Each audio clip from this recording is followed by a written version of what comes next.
Imagine watching the price tag on your groceries jump while a giant printing press roars in the background. What if I told you that the very money you hold in your wallet is being created faster than ever before, and it's silently draining the value of every paycheck? Ever wondered why your rent feels higher even though you haven't moved? Stay with me, because the answer is right in front of your eyes. I'm your guide for the next few minutes, and together we'll decode the magic and the mess of modern money creation. Since the crisis that began in 2008, central banks around the world have turned to a tool called quantitative easing. In plain terms, that means they literally buy government bonds and other assets, flooding the banking system with fresh cash. The idea was to lower borrowing costs, encourage lending, and kickstart a sluggish economy. Now, let's peel back the curtain on how this works. Picture the Federal Reserve as a massive bank that decides to print a stack of new dollars. Instead of handing those bills directly to you, it uses them to purchase securities from commercial banks. Those banks suddenly find their reserves swelling, and the theory is that they will pass that liquidity onto businesses and consumers in the form of cheaper loans. In an ideal world, cheaper credit spurs investment, hiring, and spending, which then fuels growth. But there's a flip side that many overlook. When the supply of money expands without a matching increase in the amount of goods and services, you end up with more dollars chasing the same amount of products. That imbalance creates upward pressure on prices, what economists call inflation. As prices rise, workers start demanding higher wages to keep up with the cost of living, and businesses, in turn, raise prices to cover those higher labor costs. It becomes a self-reinforcing cycle that erodes purchasing power. And it's not just the everyday items at the supermarket that feel the pinch. The same flood of cash also inflates asset markets, stocks, real estate, even cryptocurrencies, making it harder for first-time buyers to get a foothold.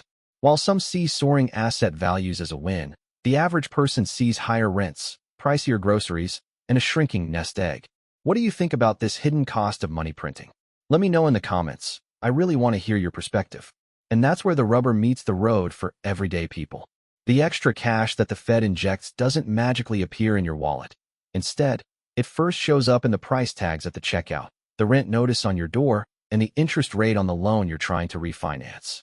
When the central bank decides to keep printing, the ripple effect spreads far beyond the stock market.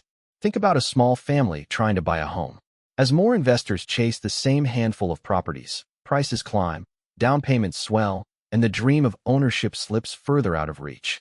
At the same time, a retiree who has carefully saved a nest egg finds that the purchasing power of those savings erodes faster than the interest earned on a modest certificate of deposit.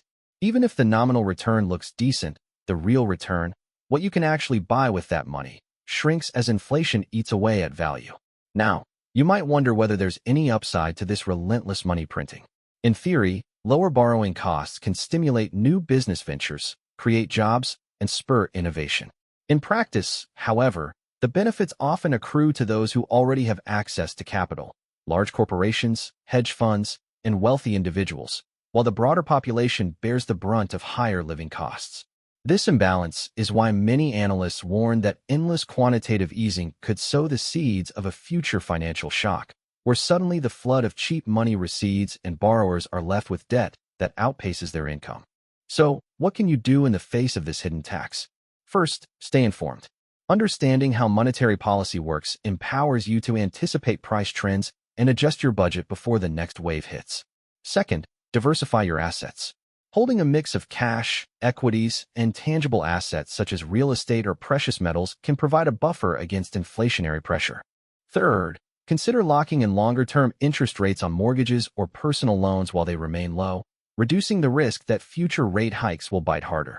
And finally, keep an eye on your spending habits. Small, everyday choices, like cooking at home more often or shopping sales, can add up and protect your purchasing power over time. Before we wrap up, I want to hear from you. Have you felt the squeeze of rising prices in your own life? What strategies have you tried to keep your finances on solid ground? Drop a comment below and share your experience. The conversation helps everyone stay a step ahead. If you found this breakdown useful, give the video a thumbs up. It tells the algorithm that this kind of content matters to you. And if you'd like to keep digging into the forces that shape our economy, consider subscribing and hitting the notification bell so you never miss a deep dive.